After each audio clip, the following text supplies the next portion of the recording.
अस्सलामुअलैकुम नाजरीन। उम्मीद है आप खैरियत से होंगे। अल्लाह ताला आपको अपने हिफ्ज़ व अमान में रखे। एक वाक़या जिसको ख़बर समझा जा रहा है, जिसको मुख्तलिफ़ लोगों ने हज़्ज़ उठाने के लिए भी बयान किया है। कुछ लोग उसमें तबसरे और तनकीद के पहलू निकाल रहे हैं। ग़रज़ ये कि जो उस वाक़या के रूनुमा होने के पीछे मुहर्रिकात हैं और जो हमारे मुआशरती सेटअप को तबाह व बर्बाद कर रहे हैं और जो ज़वाल और इन्हतात की सूरत हाल है, इस वक्त हमें सोचना तो ये चाहिए कि कैसे हम अपना मुआशरा जो है उसमें कैसे अपनी वो कमज़ोरियाँ देखें, उन्हें तस्लीम करें,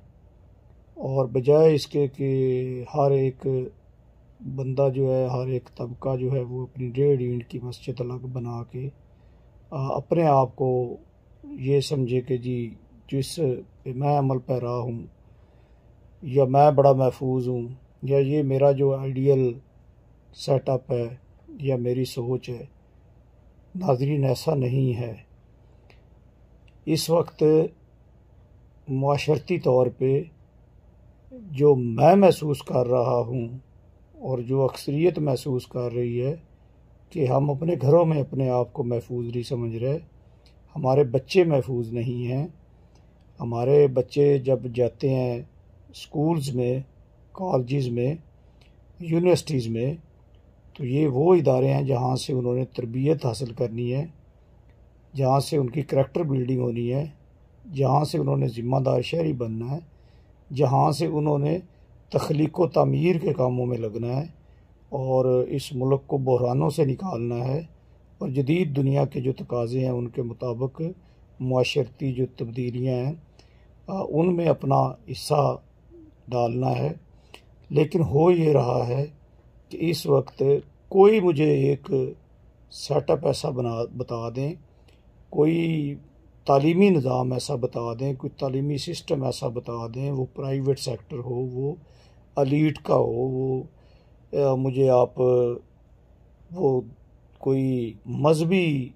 तालीमी इदारे हैं उनको ले लें, आप मुआशरे के किसी तबके को ले लें, आप किसी सोच के हामिल अफराद को ले लें। ये तो अलग बात है कि हमारे यहाँ हर तरह के लोग पाए जाते हैं, लेकिन ये है कि सभी जब तक वो उस अलमिये से दो चार नहीं होते या उनकी क्लास का कोई फ़र्द या घराना उसका शिकार नहीं होता, वो दूसरे जो उसकी क्लास से हट के दूसरी क्लास में, जिसको हम तबकाती तकसीम भी कह सकते हैं और वो तबकाती कश बकश भी कह लेते हैं, कि हम समझते हैं कि ये जो सैलाब आ रहा है ये सिर्फ दूसरे के घरों को गिराएगा, क्योंकि उन्होंने अपने घरों को बनाया इस तरह से है और उन्होंने सैलाब को खुद दावत दी है। जबकि ये सैलाब जो है ये अपनी पूरी जोलानी के साथ और पूरी रफ्तार के साथ बढ़ रहा है और ये सब को अपनी लपेट में ले रहा है। कभी उसका रुख दीनी मदरसों की तरफ होता है और मुफ्ती साहब जैसे, मुफ्ती मतीउर रहमान जैसे वाक़यात रूनुमा होते हैं, और कभी उसका रुख जो है वो जदीद तालीमी इदारों की तरफ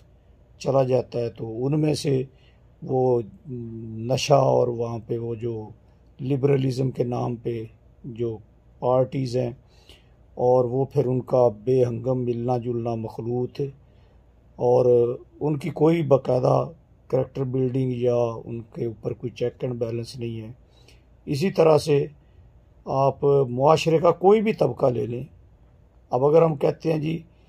कि ये जो लिबरलिज़म के तहत हो रहे हैं वाक़यात, जैसे ये नूर मुकद्दम का वाक़या जो है, नाज़रीन ये वाक़या तो ऐसा है कि जिसने हर इंसान का दिल जो है वो लर्ज़ा दिया है, और यकीन करें कि जब सोचते हैं कि वो क्या लम्हा होगा और वो क्या उस इंसान को हम इंसान कैसे कह सकते हैं जो आसन तकवीम के दर्जे से गिर के असफल साफलीन में चला गया, और उसकी हैवानियत पे हैवान जो है वो भी शर्मिंदा है,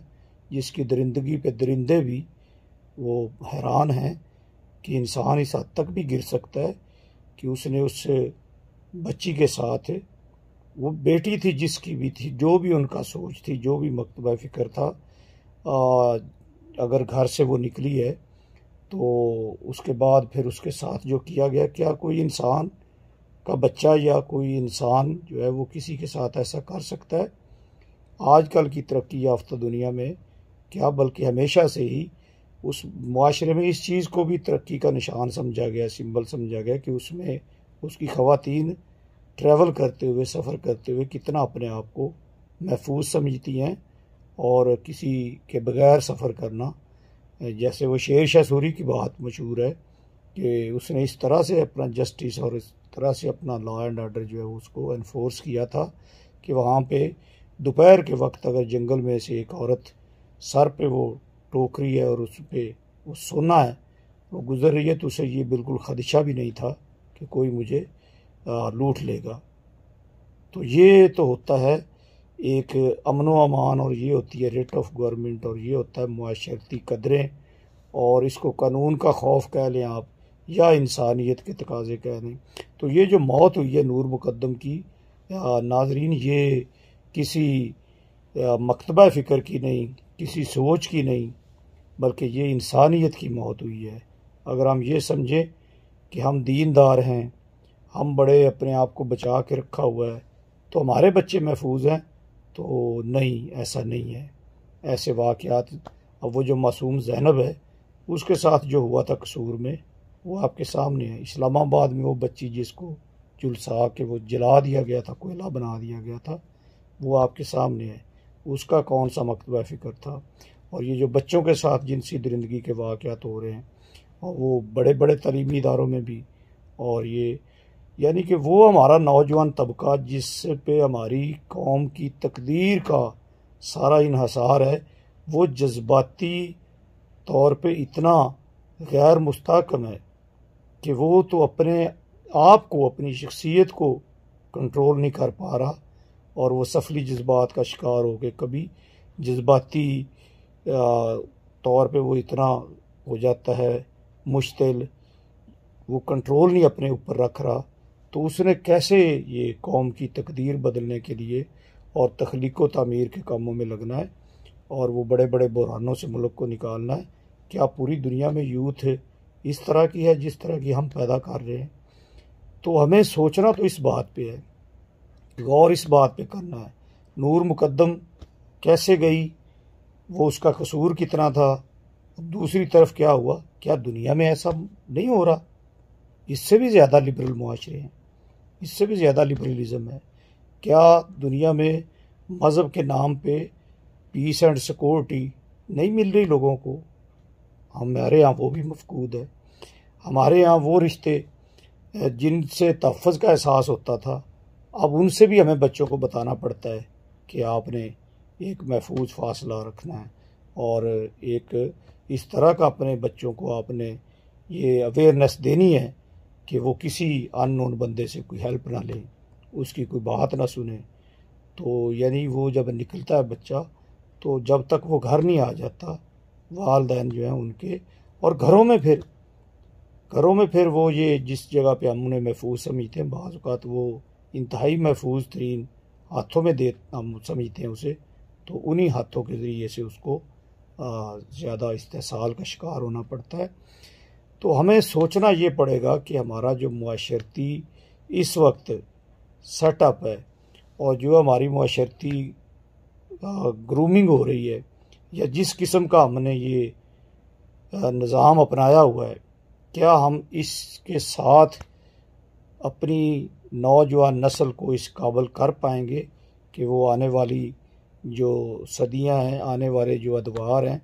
आने वाले जो ज़माना है, और जो साइंस का ज़माना है, तरक्की का ज़माना है, तहज़ीब का ज़माना है, और उसमें क्या वो सर्वाइव कर पाएंगे? हमारे नौजवान यूनिवर्सिटियों में या तो वो चले जाते हैं इंतहा पसंदी की तरफ, या वो चले जाते हैं नशे की तरफ, या वो आज़ादी मिलती है तो उसका नाजायज़ फ़ायदा उठाते हैं। तो हमारे यहाँ ये एक अजीब मिक्सचर सा बना हुआ है, और हम एक तबकाती कशमकश में जब किसी एक के साथ होता है तो हम बड़े खुश होते हैं, जी देखें ये जिन्होंने मज़हब के नाम पे ये कर रहे थे उन्होंने देखें जी ये कर दिया। दूसरी तरफ होता है तो वो लोग खुश होते हैं कि देखें जी ये दीन से दूर गए, तो ये जदीद तालीम की वजह से ये ऐसा हुआ। ना ये उनका कसूर है ना ये उनका कसूर है, दोनों ही ठीक हैं। सिर्फ मसला ये है कि हमने बतौर इंसान के जो परवरिश करना थी अपने नौजवान नस्ल की और उनकी पर्सनालिटी डेवलपमेंट करना थी और उनके अंदर तख्लीकी जज्बे उभारना थे और उनको वो माहौल फराहम करना था जिसमें वो मेंटल पीस के साथ और इस्तेहकाम के साथ। अब इसमें अगर माशरती पहलुओं को लिया जाए तो बहुत सी ऐसी चीज़ें हैं जिनसे हम आंखें बंद नहीं कर सकते कि हम शादियां लेट करते हैं बच्चों की, अपने पाँव पे खड़े हो जाएं, या फिर ये कि रिश्तों की तलाश में जब हम निकलते हैं तो हमारे मेयार ही ऐसे होते हैं कि वो एक से दूसरा, तो फिर वो जब इस तरह के वो उम्र के तकाजे होते हैं उनको कितनी देर तक बंद बांधा जा सकता है। तो इंसान जब वो उस वहशत पे आता है, बर्बरियत पे आता है, तो वो तालीम भी उसका कुछ नहीं फ़ायदा करती और कोई उसके सामने उस वक्त तरबियत फ़ायदा नहीं करती। ये सारी चीज़ें जो हमारे मुआशरे में इस वक्त चल रही हैं, इस पर हमारे जो स्टेक होल्डर्स हैं मुआशरती तौर पे, अखलाकी तौर पे, मजहबी हवाले से और ये जदीद तालीम के हवाले से, और हमारे जो भी मुदब्बर किस्म के लोग हैं उनका ये एक फरीज़ा बनता है कि वो बैठें आपस में और बैठ के सोचें इस पे कि ये ख़तरा किसी एक तबके को नहीं है। ये कह देना कि ये मॉडर्निज़म वालों के साथ हुआ है तो चलें जी ये उसका नतीजा भुगतें, और ये कह देना कि जी देखें ये एक तरफ तो बड़े नेक पाक बनते हैं और दूसरी तरफ इनका देखें जी अंदर हम तो इनसे दूर ही ठीक हैं। तो यानी इसमें आप किसी को भी मुर्दे इल्ज़ाम नहीं ठहरा सकते। आप वाक़यात को ना देखा करें, आप ये उस क्लास को ना देखा करें, आप ये देखा करें कि ये नूर मुकद्दम की मौत हो या ज़ैनब की मौत हो, ये हकीकत में इंसानियत की मौत होती है। और उस बच्ची के साथ जिस तरह का सलूक रवा रखा गया एक घर में मुक़य्यद रख के, और अब तो ये भी हक़ाइक़ सामने आ गए कि ड्राइवर के ज़रिए से उसने फ़ोन करके 7 लाख रुपया भी मंगवाया और फिर छलांग भी लगाई और उसके जो आज़ा थे जिस्मानी उनको जिस तरह से काटा गया चाकू से और तशद्दुद किया गया और फिर उसका सर जो है वो तन से जुदा कर दिया गया। तो क्या ये एक वाक़या है या एक अलमिया है या एक सान्या है? और मेरे नज़दीक तो ये तहज़ीब की, इंसानियत की मौत है और हमें दोबारा इंसानियत को और अगर ज़िंदा करना है तो हमें सोचना होगा कि हम अपने नौजवान नस्ल की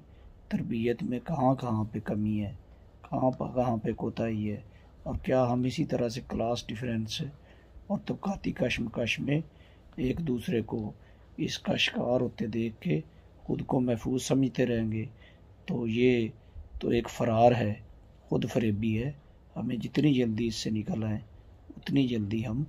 दोबारा अपने मुआशरे को नए सिरे से तश्कील व तदवीन और तरतीब दे के महज़ब और तहज़ीब याफ्ता मुआशरों में शामिल कर सकते हैं। और आज के जो तकाज़े हैं उसके मुताबिक हमें बच्चों की शादियां कह लें, बच्चों के दीगर जो मामलात हैं उनके साथ ये सारा सिलसिला इस तरह का करना है कि वो मेंटली, नफ्सियाती तौर पे, जिस्मानी तौर पे एक इस्तेहकाम जो है ना उनको नसीब हो और इससे फिर वो मुल्क और कौम के लिए तरक्की याफ्ता मुआशरा जो है उसमें ढल सकें। तो ये हमारा असल जो करने का काम है। दुआ है कि अल्लाह ताला सब के बच्चों को और आप सबको अपने हिफ्ज़-ओ-अमान में रखे। अल्लाह हाफ़िज़।